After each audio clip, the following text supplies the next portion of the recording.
Hi అండి. నేను మీ విజయ. అందరూ ఎలా ఉన్నారు? ఈరోజు వీడియోలో జంతికలు చేస్తున్నానండి. దానికోసం అర కేజీ బియ్యం పిండండి. ఆ కప్పుతో 3 కప్పులయింది. అలాగే 1 కప్పు శనగపిండి. ఇప్పుడు ఈ పిండికి సరిపడినంతగా సాల్ట్ ఏసుకోవాలి. మన టేస్ట్‌కి తగ్గట్టుగా ఏసుకోవచ్చండి. కొంతమంది ఎక్కువ, కొంతమంది తక్కువ తింటారు కదా! అలాగే కారం. కారం నేను 1 ½ స్పూన్ ఏసాను. వామండి. ఒక స్పూన్ వరకు తీసుకొని దాన్ని మన అరచేతుల్లో ఏసుకొని కొంచెం మెదిపి పిండిలో ఏస్తే బావుంటది స్మెల్.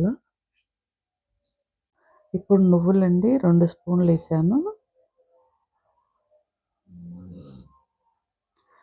నూనెను బాగా వేడి చేసి ఏసుకుంటే బావుంటది.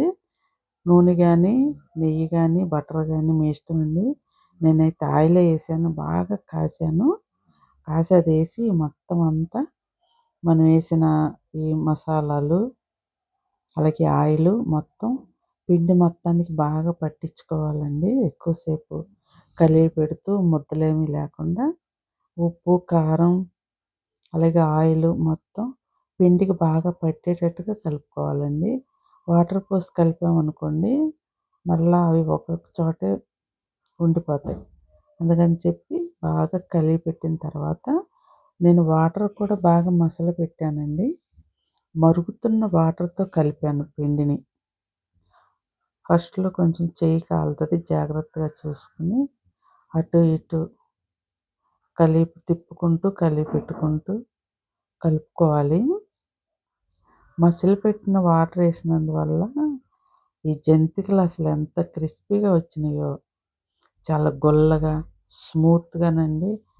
తినేటప్పుడు అలా నోట్లో కరిగిపోయినట్టుగా అంత స్మూత్‌గా వచ్చినాయి. క్రిస్పీగా వచ్చినాయి. చాలా బాగున్నాయండి. మీరు ఇలా మసిలే వాటర్ పోసి చేయటం తెలియని వాళ్ళు ఒకసారి అలా చేయండి. మీకు బాగా నచ్చుద్దండి. నేను అన్నాను కాదు, మీరు ఒకసారి ట్రై చేయండి. అసలు ఎంత క్రిస్పీగా వచ్చినాయంటే చాలా బాగున్నాయండి. టేస్ట్ కూడా చాలా బాగుంది. 3 కప్పుల పిండికి 1 కప్పు శనగపిండి వేసుకుంటే చాలా బాగుంది. మొత్తం అంతా కలియపెట్టిన తర్వాత కొంచెం ఆయిల్ అద్దుకుని దాన్ని ఒక ముద్దగా చేసి కాసేపు మూత పెట్టి ఒక 15 నిమిషాలు ఉంచితే చాలా బాగా రెడీ అయిందండి పిండైతే. ఇప్పుడు ఈలోపు మనం చక్రాల గిద్దని ప్రిపేర్ చేసుకోవాలి. నేను ఒక స్టారు గుర్తున్నాయి, మామూలుగా రౌండు. ఈ 2 ప్లేట్లు వాడానండి. ముందుగా ఆ ప్లేట్లకిను ఆ చక్రాల గిద్దలకి ఆయిల్ పూసుకోవాలి. ఆయిల్ పూసుకొని ఆ ప్లేట్లు అమర్చుకున్న తర్వాత మనం చేసి పెట్టుకున్న పిండి ఉంది కదండీ! ఆ పిండిని ఈ గిద్దలోకి పెట్టుకోవాలి. ఎంతవరకు పట్టుద్దో అంత. ఇప్పుడు మనం పిండి పెట్టుకునేటప్పుడు చేతికి కొంచెం వాటర్ అద్దుకుని ఈ చక్రాల గిద్దలోకి పిండిని పెట్టుకుంటేనండి చాలా ఈజీగా దిగినయి. ఒత్తేటప్పుడు అంత ప్రయాసపడవలసిన పనే ఉండదు. చాలా ఈజీగా వెళ్ళిపోతాయి. ఆయిల్ ఒకటి రాసాము.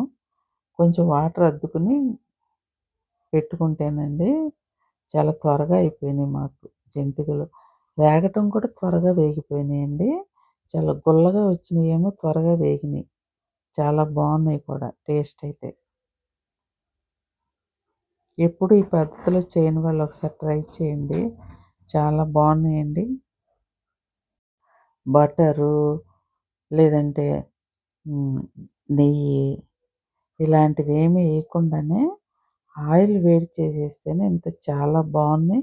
టేస్ట్ కూడా చాలా బాగున్నాయండి తింటుంటే అసల. మనం వేసుకునే ఇందులో ఉప్పు, కారం అనేది మన టేస్ట్‌కి తగ్గట్టుగా వేసుకోవచ్చండి. ఇంత కొలతనేమీ లేదు.